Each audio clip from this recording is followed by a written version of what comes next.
ये जो सादृश्य ज्ञान में कल बताया गया था कि मैत्र चैत्र सदृशः, तो मैत्र में जो चैत्र का सादृश्य है तो चैत्र प्रतियोगिक है और मैत्र अनुयोगिक है, ठीक है। और मैत्र चैत्र सदृशः, चैत्र मैत्र सदृशः, तो चैत्र में जो सादृश्य है मैत्र प्रतियोगिक है, चैत्र अनुयोगिक है। स्वामी जी का प्रश्न ये था कि यस्याभावः स प्रतियोगी, यहाँ प्रतियोगी कहाँ से आ गया, यहाँ तो अभाव है। इसको शायद हमने बताया था, आप लोगों ने नोट किया कि नहीं, हमने बताया था प्रतियोगी, वृत्ति और आधेय ये तीनों पर्यायवाची शब्द है, ठीक है ना। तो यस्याभावः स प्रतियोगी क्यों कहा जाता है, क्योंकि प्रतियोगी मता माने वृत्ति मता एवं भावो भवति, बंध्या पुत्रादि पुष्पादि नाम अभावो न भवति, क्योंकि यतः अभाव ज्ञाने प्रतियोगितावच्छेदकावच्छिन्न प्रतियोगी ज्ञानम कारणम भवति। यस्य प्रतियोगी विद्यते एव नहि तद प्रतियोगिक अभावो न ज्ञान विषयो भवति, अतः यस्य अभावः स प्रतियोगी, अर्थात प्रतियोगी माने वृत्ति मता एवं भाव, ठीक है। अब यहाँ की जो बात है प्रतियोगी, प्रतियोगी निरूपक को भी कहते हैं, हमने बताया निरूपक भी प्रतियोगी होता है। जैसे आधार में रहने वाली जो आधारता है उस आधारता का निरूपक आधेय वृत्ति आधेयता है, अधेयता। तो जो जिसके धर्म से निरूपित होता है वो धर्मी उसके धर्मी से निरूपित होता है ना। आधेयता निरूपिता आधारता, आधारता आधार वृत्तिया आधार वृत्तियो ही धर्मः आधारता अस्ति, तो आधेयता निरूपिता यथा आधारता तथैव आधेय निरूपित आधार, यो ही येन धर्मेण निरूप्यते तद वृत्ति सच तद धर्मिणः निरूप्यते। जिस पदार्थ का धर्म जिस धर्मी से निरूपित हो, धर्म से निरूपित होगा उस धर्मी से वो पदार्थ निरूपित होगा। अतः आधेय जो है आधार का निरूपक है, ठीक है। क्या है आधार निरूपक, तो निरूपक पदार्थ वो है ज्ञान विषय है ना। ज्ञान स्वज्ञान विषय ज्ञान जनकत्व, तो आप प्रतियोगी जो है स्वयं ज्ञान का विषय हो करके उस ज्ञान से जायमान जो अनुयोगी है, अनुयोगी और आधार और आधेय पर्यायवाची है, उसका भी विषय होता है। जिस प्रकार से अयम आधारः कस्य आधारः, तो आधार ज्ञानम आधेय ज्ञानम बिना न संभवति, अतः आधेय निरूपकः निपूर्वक रूप धातु का अर्थ ज्ञापक होता है, ठीक है ना। तो स्वस्वरूप ज्ञापकः यः पदार्थः, स्वस्वरूप ज्ञापकः यः पदार्थः स एव निरूपकः, तेन ज्ञाता यो पदार्थ स निरूपितः। जब कहेंगे कि ये आधार है, किसका आधार है, तो आधेय के ज्ञान के उत्तर में आधार का ज्ञान होगा। अतः आधार के स्वरूप का ज्ञापक आधेय होगा, ठीक है ना। ये टेबुल है, ये ज्ञान तो अलग है, परंतु ये टेबुल आधार है। जब आप कहेंगे तो आधार के लिए इस आधेय की आकांक्षा होगी, एतत् पात्रनिष्ठ याधेता तदाधेता निरूपित आधारतावान, है ना? तो इसलिए यही कहा जाएगा कि पदार्थ का ज्ञापक जो पदार्थांतर है वो निरूपक होता है, और उससे ज्ञात जो होता है वो निरूपित होता है। इस सर्वत्र इसी प्रकार से समझते चले। अयम पुत्रः कस्य जनकाकांक्षी, तो जनकनिष्ठ जनकता निरूपित जनतावान अयम, तो कोई जनक है जिस जनक की में रहने वाली जनकता, उस जनकता से निरूपित जो जनता तदवान ये है। अतः पुत्र इस कहने पर अयम मनुष्य है ज्ञान तो हो जाएगा, परंतु अयम पुत्र है जो ज्ञान है, ये पुत्र में किसी न किसी पिता की आकांक्षा हो। अयम जनकः कस्य, तो पुत्र के ज्ञान से ही जनकत्व का सा पुत्र जो है यहाँ पर जनकत्व का, पुत्रत्व जो है वो जनकत्व का निरूपक होगा, और पुत्र जो है वो जनक का निरूपक होगा, ज्ञापक होगा। उसी प्रकार से सादृश्यम कस्य,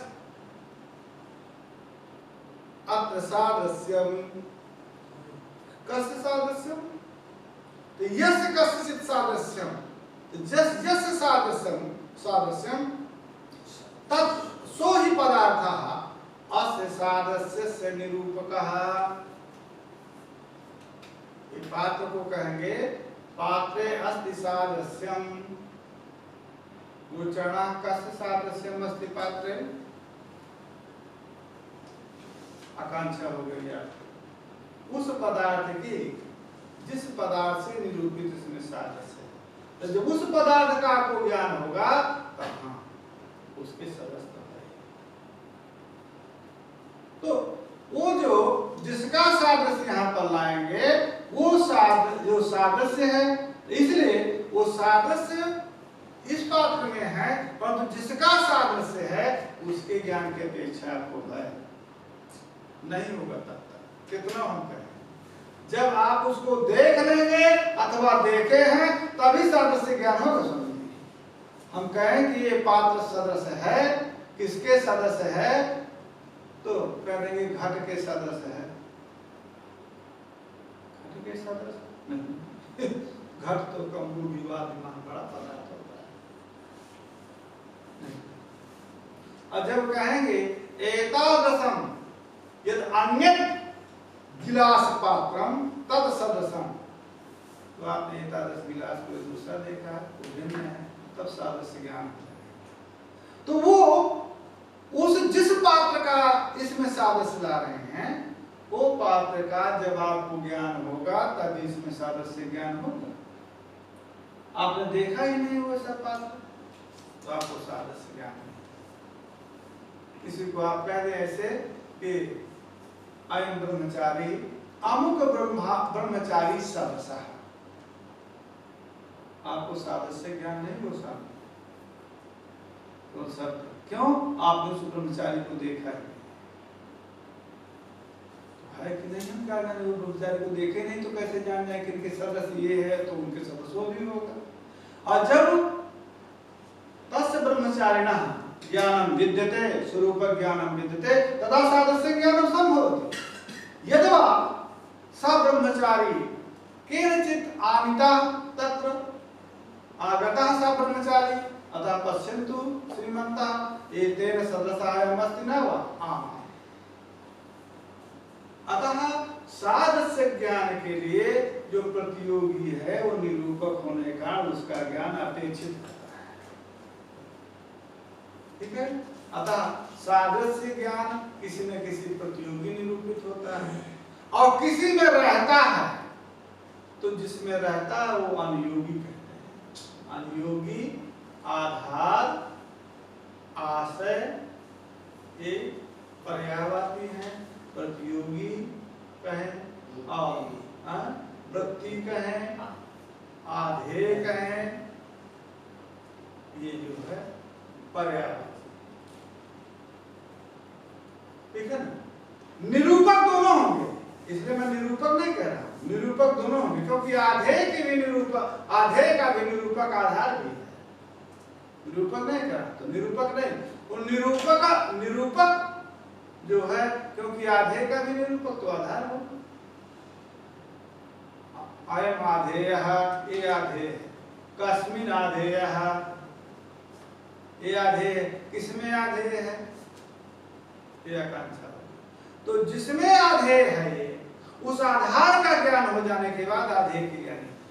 तो निरूपक तो दोनों होंगे, परंतु वृत्ति जो है, जो निरूपक दोनों होंगे, तो जो निरूपक होगा जिस काल में, वो विशेषण विधेय आधेय हो जाता है, उसका पहले ज्ञान होगा, उसका बाद होगा।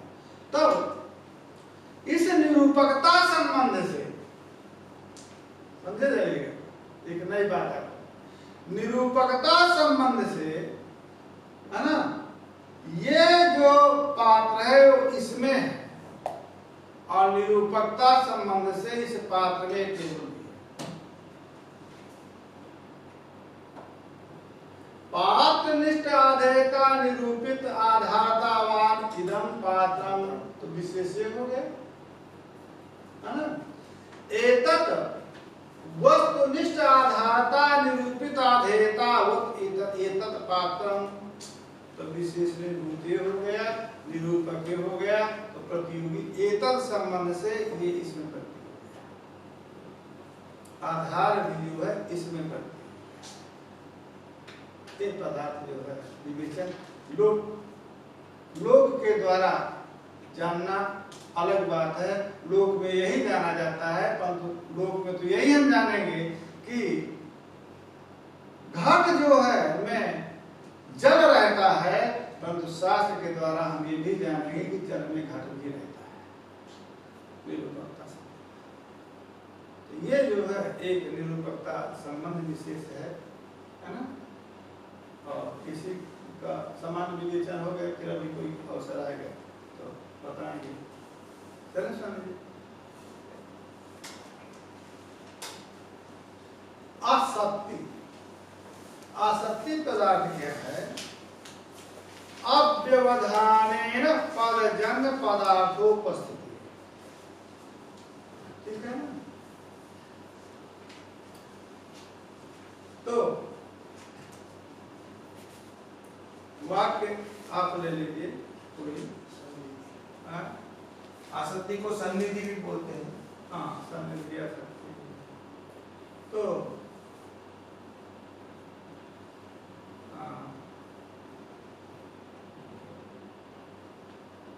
भुक्तम देवदत्तेन, भुक्तम अग्निमान देवदत्तेन, भुक्तम पर्वता अग्निमान भुक्तम देवदत्तेन, इस प्रकार से कहेंगे। अथवा अग्निमान पर्वता भुक्तम अग्निमान देवदत्तेन, इस प्रकार का वाक्य लिखेंगे।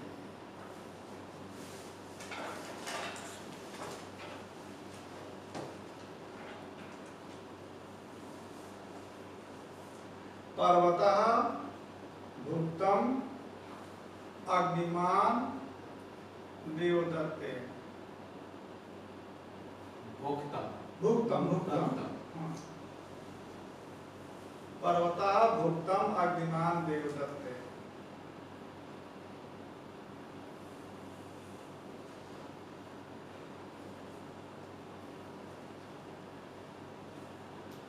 यहाँ पर आसक्ति नहीं होगा,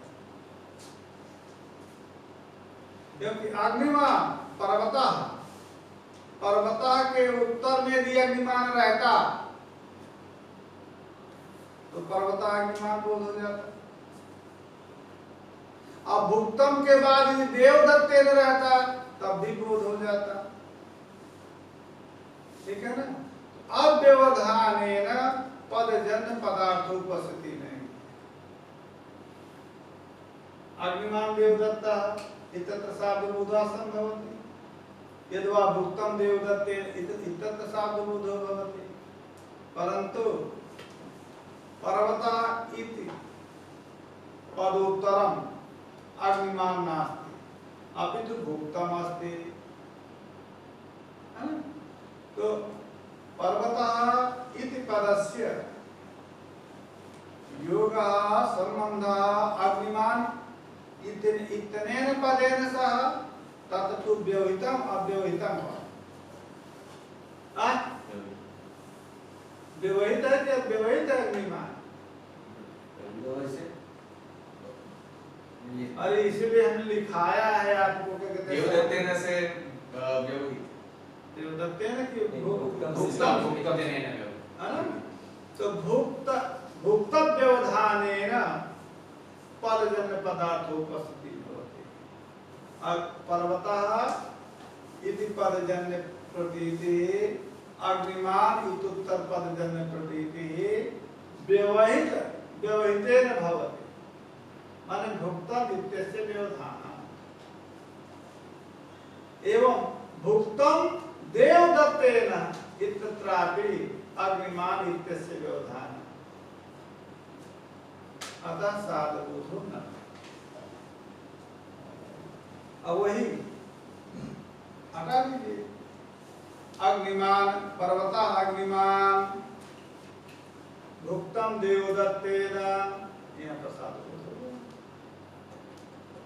अब व्यवधान है, पर्वतः के बाद अग्निमान् अव्यवहित है, भुक्तम के बाद देवदत्तेन अव्यवहित है, तो अब व्यवधान पदजन्य पदार्थोपस्थिति हो गए कि नहीं, तो साधुबोध हो जाए।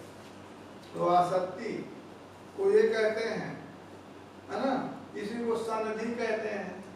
तो पदों का सन्निधान या आसक्ति या सन्निधि पद से भी इसी को कहा जाता है। मानांतरे उपस्थापित पदार्थ से अन्वय बोधाभावात् पदजन्य कहा, ये कहने की आवश्यकता है। समझे, आसक्ति का लक्षण क्या कह रहा है? अव्यवधानेन पदजन्य करने की आवश्यकता। अव्यवधानेन पदार्थोपस्थिति आसक्ति,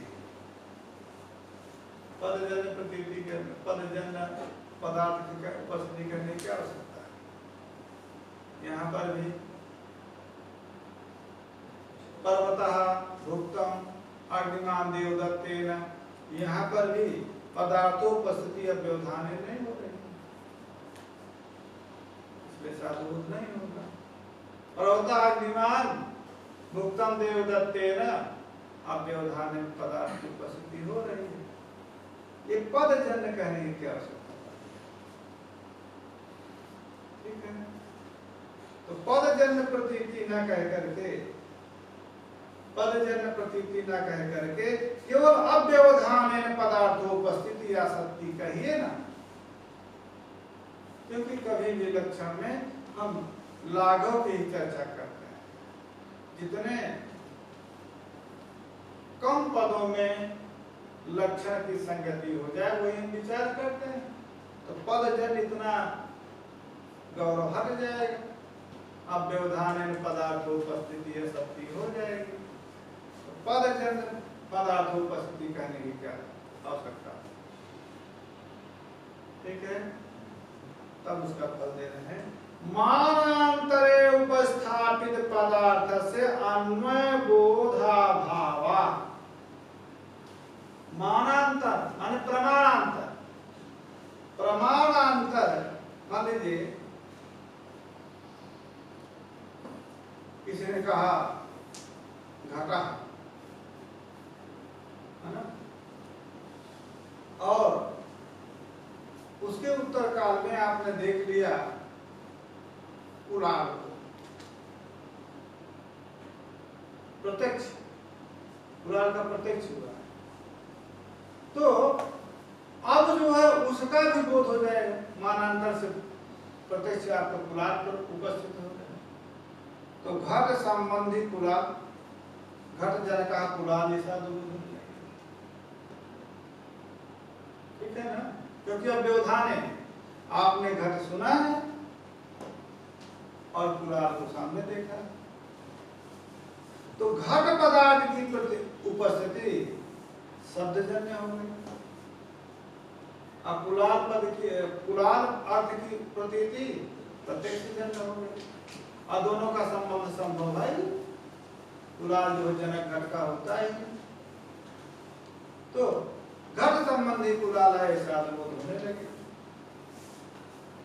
आसक्ति वहां पर जाएगी। तो आसक्ति किसका कारण था? आसक्ति साधु बुद्ध का कारण था। आसक्ति साधु बुद्ध का कारण था, और ये कारण कहाँ चला गया? शब्द और प्रत्यक्ष उभयात्मक में चला गया।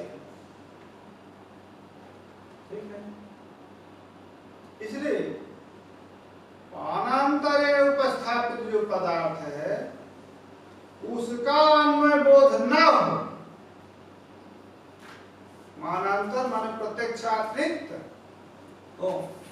शब्दातिरिक्त जो प्रत्यक्षादि प्रमाण है उनके द्वारा जो उपस्थित है उसका अन्वय बोध न हो सके, इसलिए पदजन्य पदार्थ उपस्थित है। तो वो जो कुलाल है वो कुलाल पदार्थ की उपस्थिति तो हुई है, परंतु उपस्थिति किन जन हुई है? वो प्रत्यक्ष जन उपस्थिति है, पदजन उपस्थिति नहीं है। अतः वहां पर आसक्ति का लक्षण नहीं जाना चाहिए तो नहीं गया, और यदि पदार्थोपस्थिति मात्र कह देते तो आसक्ति का लक्षण वहां नहीं जाना चाहता, चला जाएगा। ठीक है, इसलिए इन नैयायिकों का है क्या है कि संसर्ग आकांक्षा भाष्य, और ये कहते हैं कि संसर्ग को आकांक्षा भाष्य नहीं कहना, अपितु वो जो संसर्ग है परस्पर पद समन्वित ही संसर्ग का भाव बोध। एक दूसरी बात, वाक्य प्रयोगे वाक्य देशा प्रयुक्त, वाक्य के प्रयोग में वाक्य के एक देश को प्रयोग करते हैं, लोक में चलता है और साथ में भी संस्कृत भाषा में भी चलता है। दरवाजा बंद है ना, तो हम कहेंगे कपाटम, उद्घाटन नहीं कह रहे हैं, तत्काल बोध हो गए कपाटम उद्घाटन, यानी कपाट को,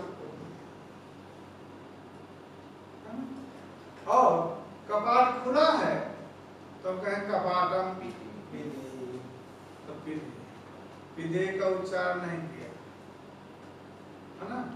तो अध्याहर्थ पदार्थ, अध्याहर्थ पदार्थ के द्वारा अन्य हो जाता है, ये कहते हैं अध्याहर्थ पदार्थ नहीं होता, पद को वहां पर पद का अध्याहार करना पड़ेगा। अध्याहर्थ पद के द्वारा ही पदार्थ की उपस्थिति हो, अध्याहार करके ही भले ही एक वाक्य प्रयोग कर। कस्मात् त्वं नद्यः, कस्मात् त्वं आगतोसि, ये वाक्य पूरा है ना।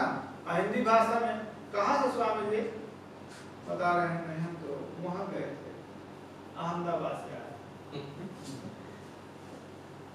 हमने नहीं कहाँ से आ रहे हैं, नहीं कहा कहाँ से, तो कहेंगे अहमदाबाद से। तो कुतः आगतोसि, इसके लिए हमने कहा कुतः, केवल इतना हमने कहा, और उत्तर में क्या दिया? अहमदाबादात आगतोसि नहीं कहा, अहमदाबादात। तो ये अहमदाबाद से मैं आ रहा हूं, इस बोध के लिए जो आगमन क्रिया है उस आगमन क्रिया को उच्चारण करके ही बोध होना होगा, और इसलिए अतएव अशुद्ध पदार्थ स्थले, जहां पदार्थ शुद्ध नहीं है, कुतः आगतोष ये शुद्ध नहीं है, अहमदाबाद आगतोस्मि ये सुत नहीं है, वहां पर तद पद का अध्याहार पहले करना है। कुतः आगतोसि, है ना, ततः आगतोस्मि, है ना। इसलिए द्वारम इत्यादि में बोध जो है विधेयी पद का अध्याहार करके अन्य बोध जो है अव्यवधाने पदजन पदार्थ उपस्थिति हो करके आसक्ति हो। अतएव इसे त्वा इत्यादि छिन्नद भी ये पद का अध्याहार करना होता है, ठीक है ना। जब तक इसे त्वा इत्यादि मात्र से बोध नहीं होगा, जब तक क्रिया का अन्वय नहीं करेंगे, तब क्रिया का अध्याहार करके ही इसे तुझे त्वा इत्यादि मंत्रों का बोध हो सकेगा। क्योंकि जिस अर्थ पदार्थ की उपस्थिति हमको करना है अशुद्ध पदार्थ के, उसका अध्याहार करके ही बोध करना। इसे पदाध्याहारः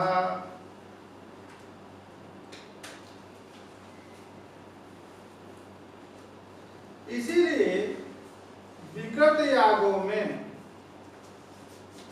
विकृतिषु सूर्याय दुष्टम निरूपामि पद प्रयोग है ना। जैसे अग्ने त्वा दुष्टम निरूपामि व्रीहीणाम मेधसुतरास्यानः।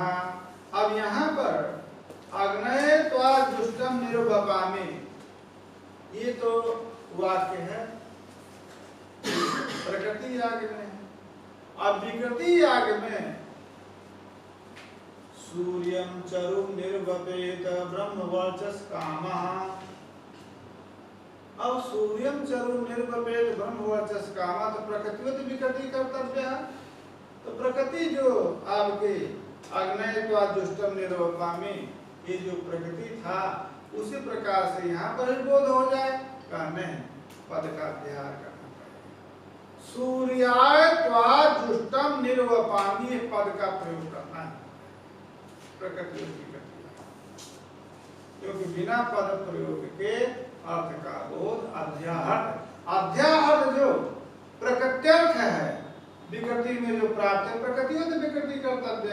जो प्रकृति याग है, प्रकृति याग प्रधान याग है, उसका अंगभूत जो याग है उसको विकृति याग कहते हैं। तो प्रकृति याग का जो क्रम है, जो नियम है, वो विकृति याग में प्राप्त होता है। तो प्रकृति याग में तो अग्नयत्वा दुष्टम निरूपामि है ही। अब सूर्यम चरु निर्वपेत ब्रह्मवर्चस कामा, यहाँ पर अब पदाध्याहार करने की आवश्यकता नहीं है। चतुर्थंत का यहाँ पर भी अर्थबोध हो जाएगा। कहा ऐसे अर्थबोध नहीं होगा, इसलिए सूर्याय दुष्टम निर्वपामि ये पद का प्रयोग करना पड़ेगा।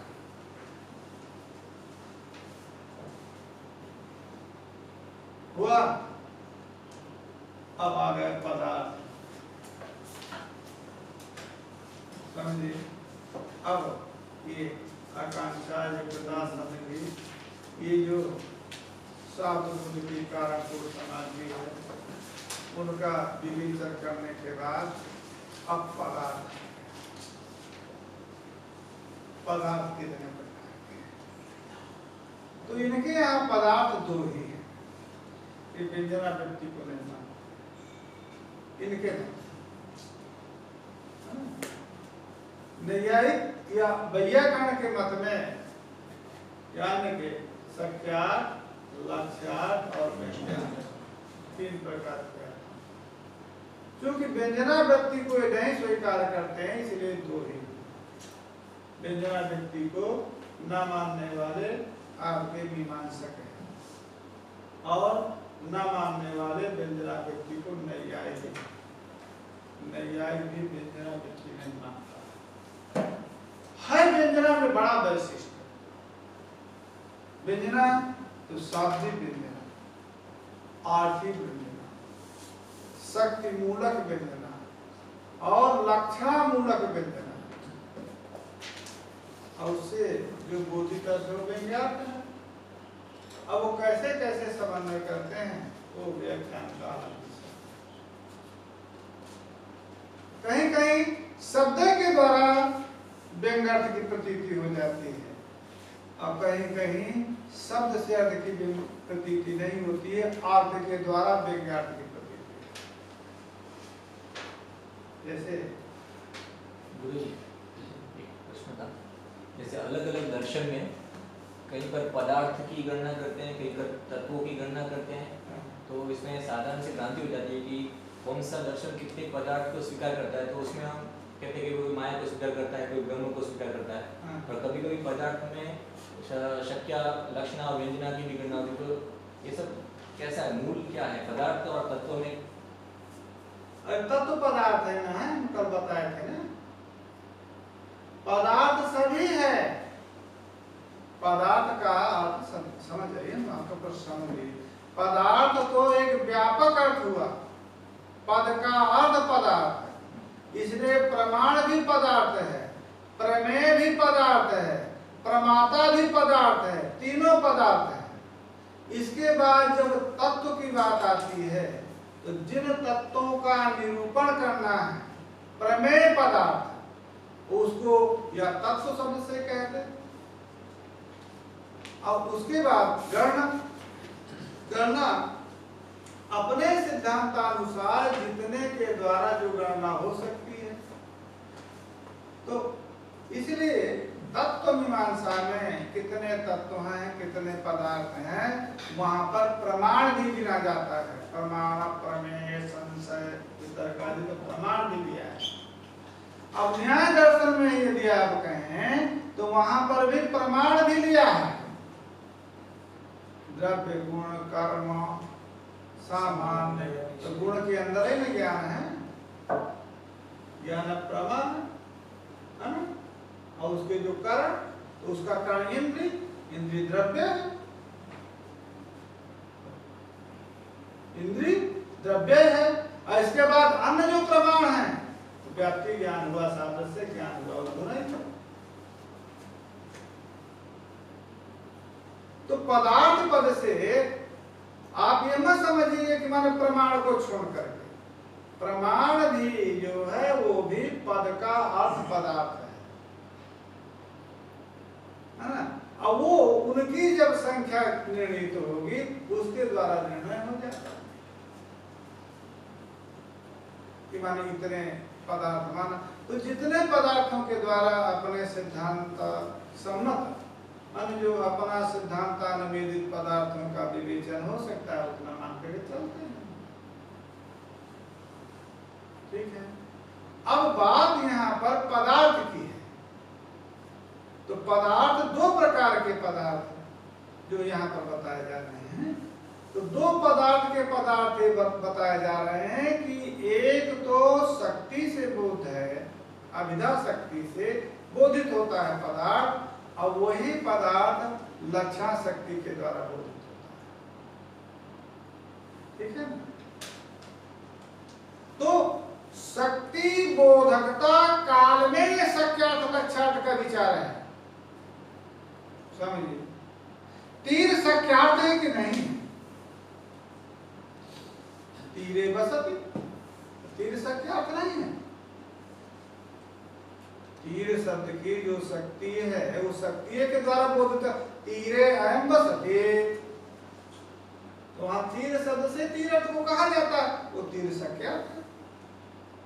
और जहां गंगा पद से तीर को अर्थ को कहा जाएगा, वहां पर तीर जो है लक्ष्यार्थ होगा। जहां व्यंजना पद से, व्यंजना अर्थ से तीर का बोध होगा, वहां व्यंग्यार्थ होगा। अब तो वो शक्ति के वेदक जो बोधक जो शक्ति है, तद शक्ति बोधक में उसमें लक्ष्यार्थ, शक्यार्थ, व्यंग्यार्थ का व्यवहार होता है। अर्थ अर्थ ही है। ठीक है ना। आएगा समझ में?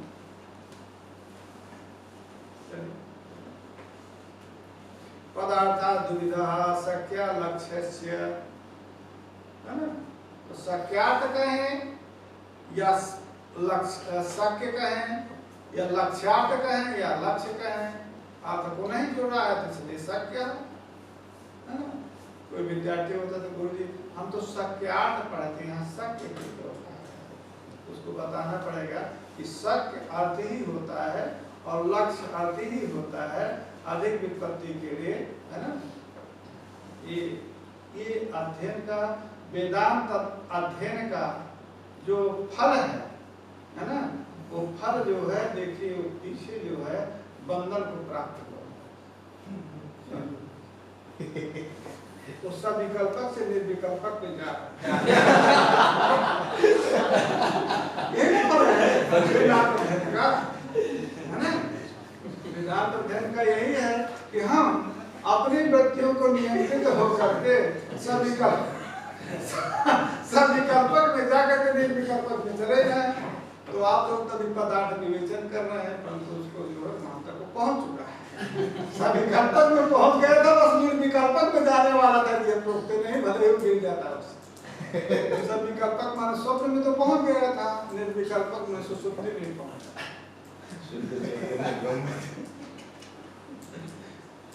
चलिए, तो देखिए ये शब्द का वैशिष्ट्य है स्वामी जी, इस शब्द में ऐसा सामर्थ्य है कि शब्द अपने संबंधित अर्थ को देता है और अपने असंबंधित अर्थ को देता है, साक्षात संबंधित अर्थ को देता है, माने शक्य अर्थ को देता है, शक्य अर्थ से संबंधित अर्थ को देता है, और जो शक्य अर्थ से संबंधित नहीं सूत्र अर्थ का भी बोध करता है।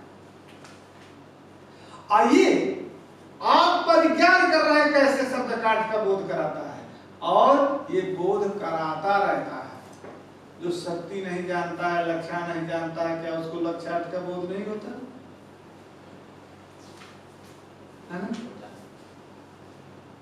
ए टैक्सी, किसको बुला रहे हैं?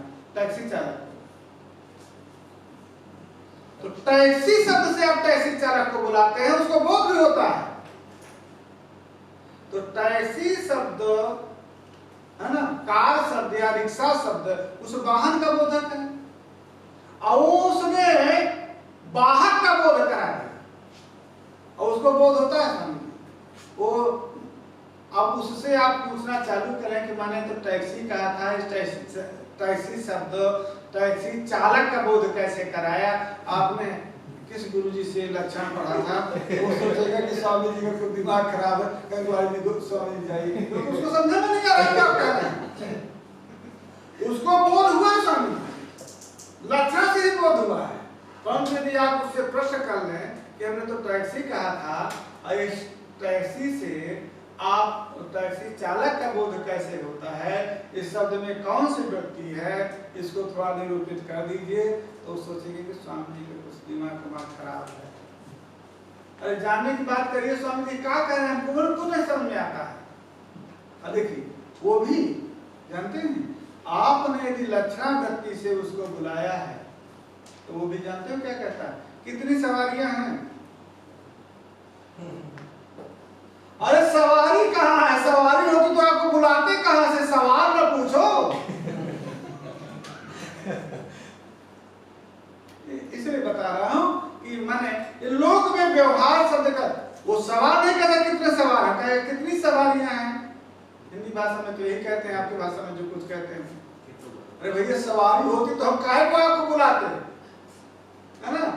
तो वो सवाल, क्योंकि उसको आपने यदि सवारी पद से यदि सवार को बुलाया है आपने, तो सवार को भी, वाहक को यदि बुलाया तो जो सवार को भी सवारी पद से कितनी सवारियां जाएंगी, इसमें कितनी, तो वो सवारी पद का सवार अर्थ बोध, वहां पर वो सवारी पद का सवार चालक बोध, ये किस व्यक्ति के द्वारा हुआ? तो ये सवारी जो शब्द है, इस शब्द में एक विलक्षण शक्ति है कि वो टैक्सी का ही बोध कराता है। इस समय टैक्सी हमारी खराब हो गई, पंचर हो गई है, हम नहीं जा सकते, टैक्सी का ही बोध कराता है। इस शब्द का विलक्षण और व्यंजना, व्यंजना तो संकेत आदि में भी होती है। व्यंजना का यह सामर्थ्य है कि वो लक्षण से अतिरिक्त पदार्थ है। लक्षण से विलक्षणता क्या है उसकी कि वो लक्षण जो है वो व्यंजना जो है तो संकेत आदि में भी होती है। दृष्टांत हम जैसे आपको बता दें, हम उस दृष्टांत को संतों के सामने नहीं प्रस्तुत करते हैं जो वहां पर कहा गया है, ठीक है ना, क्योंकि वो वाच्य नहीं रहता है सब। आप किसी की प्रशंसा कर रहे हैं हमसे, तो हम कुछ बोलेंगे नहीं, क्या कहेंगे? क्या बोधित हुआ? अरे वो बहुत उत्कृष्ट व्यक्ति हैं जिसकी आप चर्चा कर रहे हैं, ये ना बोध होगा आपको। जब आप किसी की प्रशंसा कर रहे हैं तो हम मुख से कुछ नहीं बोलेंगे। अति उत्कृष्टा सह पुरुषा यम प्रशंसन्ति भवन्तः, अत्यंत उत्कृष्ट पुरुष है और उसी में जब प्रशंसा करें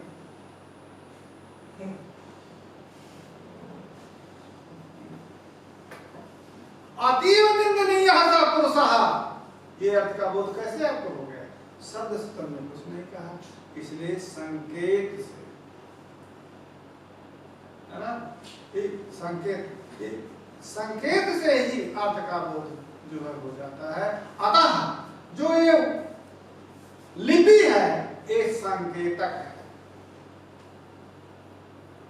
लिपि से अर्थ का बोध नहीं होता है। अर्थ का बोध उससे बोधित जो शब्द है, तो लिपि से संकेतित शब्द होता है, शब्द के द्वारा फिर अर्थ का बोध होता है। ये व्यंजना, ये व्यंजक है। तो लिपि है, कोई भी लिपि है, चाहे वो आंग्ल भाषा की हो या संस्कृत की, कोई भी लिपि है, वो शब्द की व्यंजक है और शब्द व्यंजित होकर के अर्थ का बोध करता है। परंतु जो व्यंजना नहीं मानते एक ही स्थल पर तीनों शक्तियां होती हैं, क्योंकि नियम क्या है? मन बुद्धि विरम्य व्यापारा भावा, मन बुद्धि कर्मणाम विरम्य व्यापारा भावा, मनो बुद्धि कर्मणाम विरम्य व्यापारा भावा, ये नियम भिन्न शक्ति। चलिए एक ही ऐसा कोई हम वाक्य लेते हैं जहां पर एक ही वाक्य से तीन अर्थों की प्रतीति, भिन्न भिन्न तीन अर्थों की प्रतीति होती है, और शक्ति के द्वारा एक अर्थ की प्रतीति, लक्षण के द्वारा दूसरे अर्थ की प्रतीति और व्यंजना के द्वारा तीसरी अर्थ की। गंगायाम घोषा, इसी बात गंगायाम घोषा, ये वाक्य किस कहाँ का है इसको आप समझे रहिए, किस स्थल का है। प्राय करके लोग बात समझ लेते हैं कि गंगा के माने जल के अत्यंत निकट जो घोष है वहां का वाक्य है, वहां का वाक्य नहीं है, क्योंकि लक्षणा एक प्रयोजनवती होती है, एक निरूढ़ा लक्षणा। तो एक लक्षण शक्ति वो है जो प्रयोजन वशात वाक्य से शब्द का प्रयोग कर रहा है। इसी प्रयोजन वशात किसी अर्थ विशेष की यदि प्रतीति होती है तो प्रयोजनवती लक्षण कही जाती है। अब प्रयोजन न रहने पर भी किसी अर्थ विशेष की प्रतीति होती है तो उसको निरूढ़ा लक्षण कहते हैं। निरूढ़ा लक्षण एक शक्ति विशेष है। तो गंगायाम घोषा एक प्रयोजनवती लक्षण है।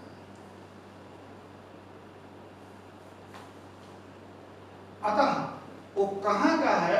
वो गंगा से किलो 2 किलोमीटर दूर पर अपना घोष बना करके रह रहा है। आप जैसा संत कोई वहां पर पहुंचा तो कहा कि आप काशी में रहते हैं, गंगा स्नान करते हैं कभी कि नहीं करते हैं? तो उसके उत्तर में वो कह रहा है गंगायाम घोषः, मेरा घोष तो गंगा में ही है, मुझको जाने की आवश्यकता क्या है? माने इतना शीतत्व यादस शीतत्व पावनत्व गंगा में है, तादस शीतत्व पावनत्व जो है इसमें है, इस घोष में। ठीक है, तो ये प्रयोजन माने शीतत्व पावनत्व प्रयोजन वसात गंगा पद गंगा संबंधी तीर्थ का बोध देता कराता है। ठीक है, अब चलिए, तो गंगा पद का जो शक्य अर्थ है चल जल प्रवाह, उस अर्थ का भी बोध होगा। क्यों? उस अर्थ का बोध यदि समाप्त हो जाए, केवल गंगा पद जो केवल तीर अर्थ का ही बोध देगा, तो तडाग तीर का भी बोध हो जाएगा, अन्य नदी तीर का भी बोध हो जाएगा। तो गंगा पद ने स्वशक्ति के द्वारा गंगा चलत जल प्रवाह अर्थ का ही बोध कराया, शक्ति का भी सार्थकता हो गई। और गंगा पद का तात्पर्य तीर वसात किया था, तात्पर्यानुपत्ति से तीर अर्थ का बोध कराया लक्षण के द्वारा। अब शीतत्व पावनत्व की प्रतीति कैसे होगी? तो व्यंजना एक ही वृत्ति, तो एक ही शक्ति के द्वारा तीनों अर्थ का व्यवहार कैसे हो जाए, तो उसके लिए हमने वाक्य लिखाया था, मन बुद्धि कर्मणाम विराम्य व्यापार। मन अथवा बुद्धि या कर्म का विराम होने के बाद व्यापार समाप्त हो जाता है। तो गंगा पद जो है चलत जल प्रवाह अर्थ रूप बोध हो जाने पर शक्ति व्यापार समाप्त हो गया। अब लक्षण व्यापार जो है तीर्थ बोध करा करके समाप्त हो गया। अब जो शीतत्व पावनत्व प्रतीति है, उस व्यापार के लिए, व्यापार का नाम ही लक्षण शक्ति, उसके लिए भिन्न व्यापार के लिए आवश्यकता पड़ेगी, तो वो व्यंजना व्यापार है। 3 प्रकार के अर्थों की प्रतीति, तो 3 प्रकार की यदि अर्थों की प्रतीति होगी, तो 3 प्रकार की शक्तियां भिन्न भिन्न माना पड़ेगा। दूसरी बात, एक आर्थिक व्यंजना है, वो आर्थिक व्यंजना शब्द से व्यंजित नहीं होती है, तो अर्थ से व्यंजित होती है। कोई किसी का प्रियतम जा रहा है और उसकी जो प्रियतमा है उसको रोक रही है कि मत जा। वाक्य क्या कह रही है? गच्छ गच्छस चेत कांत, गच्छ गच्छस चेत कांत पंथाना सन्तु प्रेष्ठिताः ममापि जन्म तत्रैव यत्र गतो। जाइए जाइए, बहुत अच्छा है ना, आपके मार्ग प्रशस्त हो, मेरा भी जन्म वहीं पर है, अर्थात बहुत अच्छा देश है जहां आप जा रहे हैं, है ना, आप जाइए, आपके मार्ग प्रशस्त रहे, मेरा भी जन्म वहीं पर हो। ठीक, तो ममापि जन्म तत्रैव, तो जन्म मृत्यु के बाद ही न हुआ हो, अर्थात मेरा जन्म वहां होगा। यदि वो ये कहती कि अहम अपि वायुयानेन रेलयानेन अस्मिन् दिवसे आगच्छामि आगतास्मि, यदि वो बोलती तो लक्षण नहीं होती, वो व्यंजना नहीं होती। अभी तो ममापि जन्म कह रही है ना, तो मेरा जन्म वहां पर हो जहां पर आप जा रहे हैं, तो जन्म तो मृत्यु के बाद होगा, अर्थात मैं मर जाऊंगी, मेरा जन्म वहां पर होगा। अतः यदि मेरा जीवन चाहते हो तो मत जाओ, ये विज्ञान। तो इसी को हमने कहा कि कहीं पर भी शब्द से संबंधित अर्थ नहीं, शब्द से संबंधित शक्ति से तो सीधे सीधे कि आप जाइए, आपका मार्ग बहुत अच्छा प्रशस्त हो, बहुत अच्छा देश है, मेरा पूर्ण ऐसा हो कि ऐसे देश में मेरा जन्म हो, इतना सुंदर है ना देश है, पूर्णतम देश है, कि मेरा पूर्व जन्म जन्मांतर का सुकृत उदित हो जाए तो मेरा भी वहीं पर जन्म हो जाए, कहीं निषेध नहीं किया उसने। तो ममापि जन्म तत्रैव, मेरा जन्म वहीं पर हो जहाँ पर आप जाए, तो जन्म तो मरने के बाद होगा, अतः मैं मर जाऊंगी, मेरा जन्म ही वहाँ पर होगा। यदि मेरा जीवन चाहते हो तो मत जाओ, ये व्यंग्यार्थ होगा। ये आर्थी व्यंजना है, अन्य आर्थी व्यंजना को नहीं बताया जा सकता है क्योंकि वो आप लोगों को श्रोतव्य नहीं है, क्योंकि अलंकारिक अधिक अलंकारिक है। तत्शक्ति नाम पदानाम पदार्थे पदानाम शक्ति नाम पदानाम अर्थेषु मुख्या वृत्ति। पदों के अर्थों में, पदों के अर्थों में जो मुख्या वृत्ति है उसका नाम वृत्ति है अथवा शक्ति है। शक्ति और, क्योंकि शक्ति और वृत्ति तीनों हैं, परंतु कहीं कहीं किसी किसी शास्त्र में वृत्ति लक्षणा और व्यक्ति लक्षणा और व्यंजना इस पद से कहते हैं। तो वृत्ति तीनों है, वृत्ति माने व्यापार विशेष है, ठीक है ना। तो वृत्ति माने व्यापार, जिस व्यापार के द्वारा अर्थ का बोध होता है वो व्यापार विशेष वृत्ति है। तो वृत्ति तीनों है, परंतु कहीं कहीं वृत्ति पद से शक्ति को एक और कहते हैं, लक्षणा और व्यंजना का अलग नाम करते हैं। जैसे प्राण शब्द सभी है, परंतु जब विवेचन करते हैं तो प्राणापान व्यानुदान समाप्ति हो, तो विवेक प्राण तो सभी है। उसी को बता रहे हैं, जो शक्ति है मुख्या वृत्ति, पदों का अर्थों में जो मुख्या वृत्ति उसको बता रहे हैं। जैसे घट पद है, घट पद की प्रतु बुधना ब्रह्म बुधन उदराकार आकृति विशिष्ट है। प्रतु बुधना, बुधना कहेंगे आप गोल मटोल के शब्द है, कमरू विवादी मत न कह करके इन्होंने प्रतु बुधना कह दिया। तो गोल मटोल जो उदर का आकार है, उस उदर आकार विशिष्ट जो वस्तु विशेष है ना। भाई शब्दों का आचार्य का वो है कि मैंने हम कमरू की मत तो बहुत लोगों ने कहा है, हम उसी को क्यों कहें, झूठा झूठा हम पद का प्रयोग कैसे करें ना। ये भी तो हो सकता है कि प्रतिबुद्धना जो है ये गोल मटोर अर्थ है। प्रतिबुद्ध माने गोल मटोर, जो उदर, उस उदर आकार आकृति विशिष्ट जो है, जो वस्तु है, उस वस्तु का बोध घट शब्द से होता है। अतः घट पद की उस वस्तु विशेष में जो शक्ति है, उस शक्ति विशेष वृत्ति ही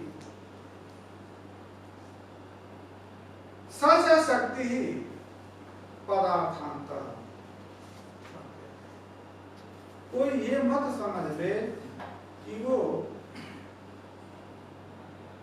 शक्ति क्या पदार्थ है, माने शब्द अर्थ का संबंध विशेष है।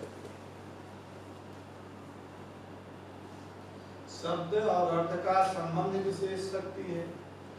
उस शक्ति को कोई ये ना समझ जाए कि या तो अर्थ रूप होगी या शब्द रूप होगी। ना तो वो शब्द है और ना तो वो अर्थ है, अपितु यो जो शक्ति शब्द और अर्थ के संबंध की बोधिका जो शक्ति है, जिस संबंध से शब्द अर्थ का प्रकाशक होता है, वो पदार्थांतर है।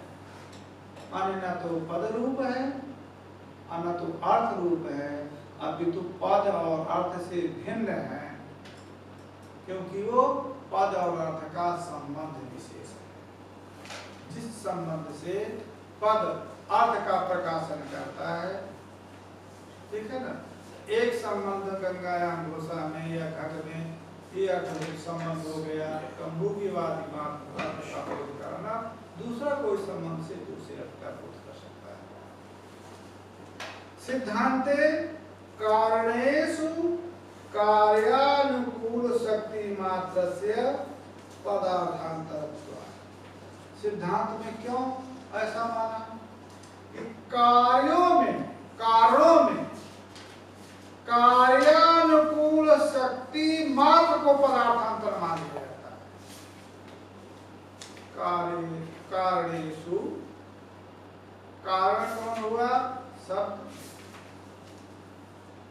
और उस शब्द कारण में कार्य क्या हुआ? अर्थबोध। तो कारण जो शब्द है वो शब्द में जो कार्य माने अर्थबोध है उस अनुकूल शक्ति मात्र को पदार्थांतर मान लिया जाता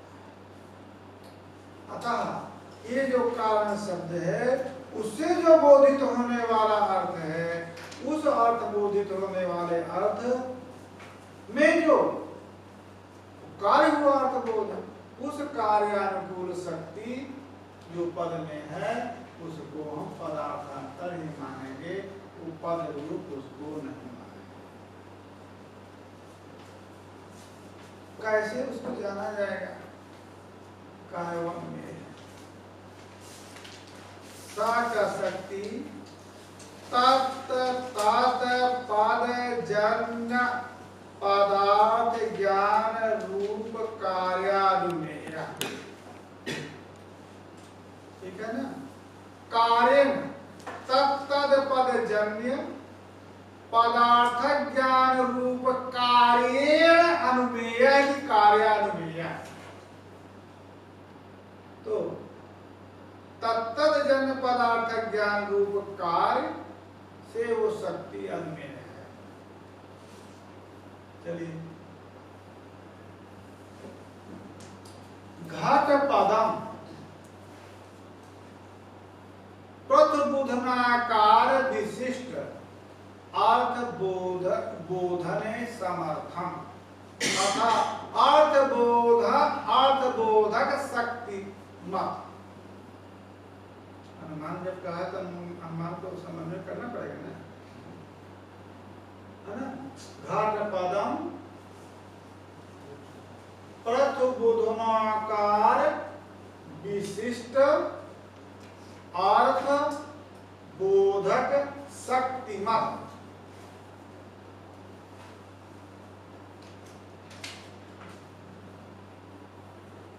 ठीक है?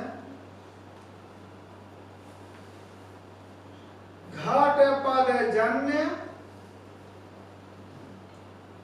तादस अर्थ ज्ञान अरूप कार्यत्व। तो घट पद को प्रतिबुधनाकार विशेष अर्थ बोधक शक्तिमत माने शक्ति वाला सिद्ध करें, शक्तिशाली हो गया। और तद पद माने घट पद जन्य जो पदार्थ ज्ञान है, वो पदार्थ ज्ञान कार्यत्व। घट पद जन्य पदार्थ ज्ञान कार्य होता है, अतः घट को घटार्थ जो कमरूपी अर्थ है, तद ज्ञान पदार्थ ज्ञान कार्यता है। अतः ये घट पद जन्य पदार्थ ज्ञान कारण भूता शक्ति घट में है। घट पद सुनने के बाद हमको तादस अर्थ की प्रतीति हो जाती है, अतः ये हमको समझना होगा कि एकादश अर्थ बोधक शक्ति घट पद में है। तादस शक्ति विषयत्वम शक्यत्वम। एकादश जो शक्ति है उस शक्ति का विषय शक्य कहलाता है। ठीक है? अब शक्य की चर्चा हो रही है कि शक्य जो है कौन है? तो मीमांसक कहता है जाति ही शक्य है, जाति विशिष्ट कोई व्यक्ति को शक्य कहता है ना? वो पदार्थ यहाँ से तत् जाते रेव न व्यक्ति है, यहाँ से पदार्थ